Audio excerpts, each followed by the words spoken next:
मईशत के बारे में अच्छी खबरें आ रही हैं, इस्तेहकाम के इशारे मिल रहे हैं। हमारे साथ वक़ार मसूद खान साहब मौजूद हैं जो कि साबिक सेक्रेटरी ख़जाना है। पिछला IMF का प्रोग्राम, उसमें स्टेबलाइजेशन, ये पूरा प्रोसेस उन्होंने खुद देखा, खुद मईशत को चला रहे थे बतौर सेक्रेटरी ख़जाना। वक़ार मसूद खान साहब बहुत शुक्रिया, आपने खुद ने देखा है कि किस तरीके से IMF के प्रोग्राम में पाकिस्तान गया, स्टेबलाइजेशन आई और फिर ग्रोथ की तरफ जाता है और फिर धड़ाम से गिर जाता है पाकिस्तान। हर 5 साल बाद यही होता है। इस दफ़ा आपको लग रहा है जो इस्तेहकाम के इशारे मिल रहे हैं वो मस्बत इशारे हैं और सस्टेनेबल इशारे हैं कि पाकिस्तान वापस नहीं यहीं खड़ा होगा 5 साल बाद?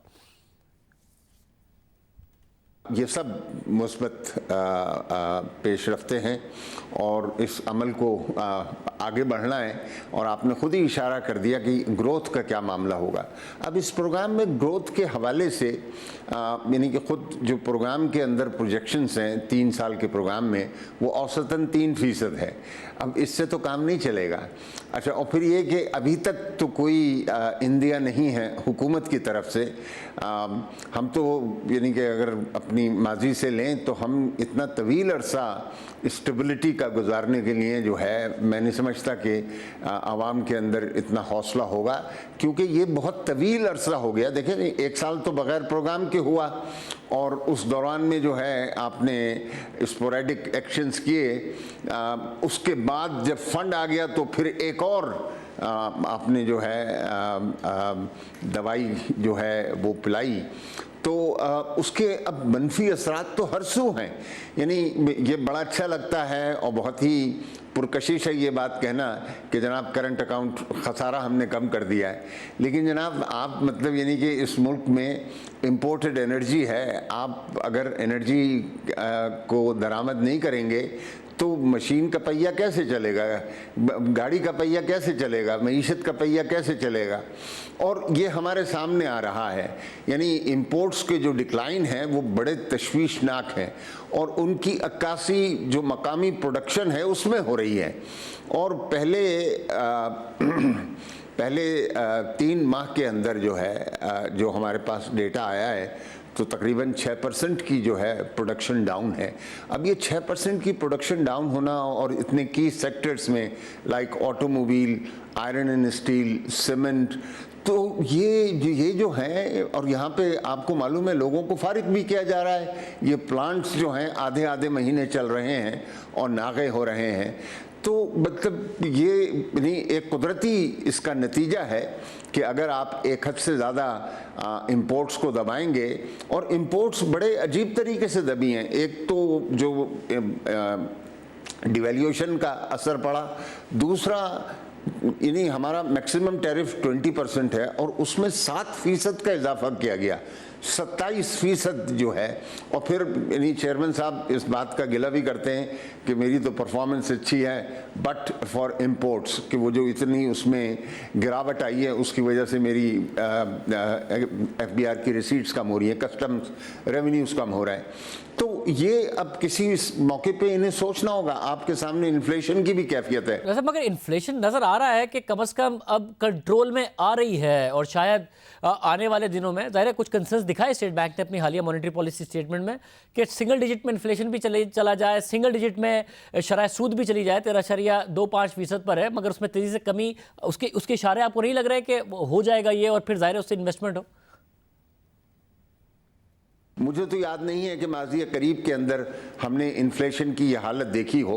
और ये सारा का सारा इन्फ्लेशन जो है, जो परेशान कुन इन्फ्लेशन है, वो फूड इन्फ्लेशन है। 15% बमुकाबला पिछले साल जो है वो फूड इन्फ्लेशन है। अब ये तो अच्छा, और इसमें तमाम न सिर्फ ये कि सब्जियां और तरकारियां शामिल हैं, बल्कि इसमें आपका वीट भी शामिल हो गया, दालें भी शामिल हो गई। तो ये तो मतलब लोग आपके सामने हैं, बिलबिला रहे हैं इन बातों से। जैसे मगर आपको लगता है कि ऐसे सिनेरियो की तरफ हम जा रहे हैं कि जिसमें इंटरेस्ट रेट कम हो जाए, इन्फ्लेशन कम हो जाए, उसके बाद उस कम इंटरेस्ट रेट की वजह से इन्वेस्टमेंट हो जो कि इंपोर्ट सब्स्टिट्यूशन का बाइस बने, उस तरफ हम आहिस्ता आहिस्ता जा रहे हैं?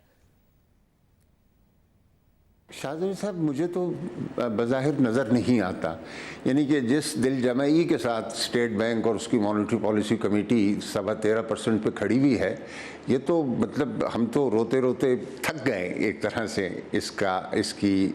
इसके दरख्वास्त करते हुए कि भाई इसे नीचे लेकर आएँ। ये इन्फ्लेशन, ये जो इंटरेस्ट रेट है, इससे बदहाली हो रही है। इससे लोगों को, यानी कि आप कोई बैलेंस शीट उठा के देख लें और वहाँ पर फिनोमिनल इंक्रीज़ है जो उनकी फाइनेंस कॉस्ट है हर किसी की अक्रॉस द बोर्ड।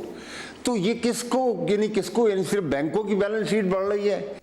बहुत शुक्रिया। वकार मसूद खान साहब हमारे साथ मौजूद थे। इंडस्ट्री की तरफ से भी ये गिला आ रहा है, मगर इस्तेहकाम के इशारे इस वक्त मईशत में ज़रूर नज़र आ रहे हैं। प्रोग्राम में आगे बढ़ते हैं। 1 साल 11 माह पहले एक बाप ने अपने बेटे को खो दिया। उसके बेटे पर दहशतगर्द तंजीम से ताल्लुक़ का इल्ज़ाम लगा और उसे पुलिस मुकाबले में मार दिया गया। फिर उस बाप ने बेटे की बेगुनाही साबित करने के लिए इंसाफ के हुसूल की लड़ाई शुरू की, मुकदमा किया। तहकीकात हुई तो साबित हुआ कि उसका बेटा बेगुनाह था।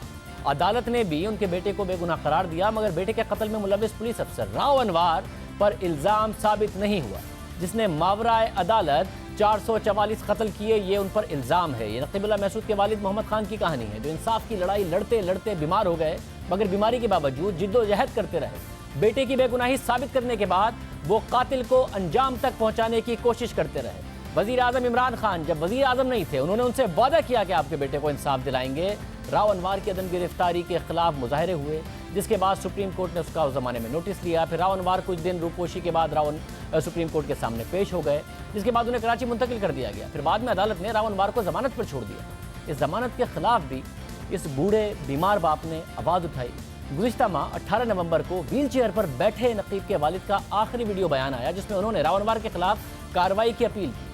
नकीब के वालिद कभी सुप्रीम कोर्ट जाते, कभी Islamabad high court, Sindh high court, Karachi की इंसदादी दहशतगर्दी की अदालत जाते रहे, समातों पर पेश होते रहे, केस चलता रहा, समातें होती रही। इस केस में अभी तक पेशरफ्त नहीं हुई है, मगर नकीब के वालिद बीमारी के बावजूद केस की पैरवी करते रहे। कुछ महीने पहले उन्हें कैंसर की तशखीस हुई। वो इस केस में मुद्दई थे, इसलिए उन्हें अदालत में पेश होकर गवाही देनी थी, मगर बीमारी की वजह से उनके लिए अदालत में पेश होना मुमकिन नहीं रहा। तब भी वो हार नहीं माने और अब वो इंतकाल कर गए हैं। बेटे को इंसाफ नहीं दिला सके। वज़ीर आज़म इमरान खान ने भी इंसाफ का वादा किया था। इजाज़त दीजिए, अल्लाह हाफ़िज़।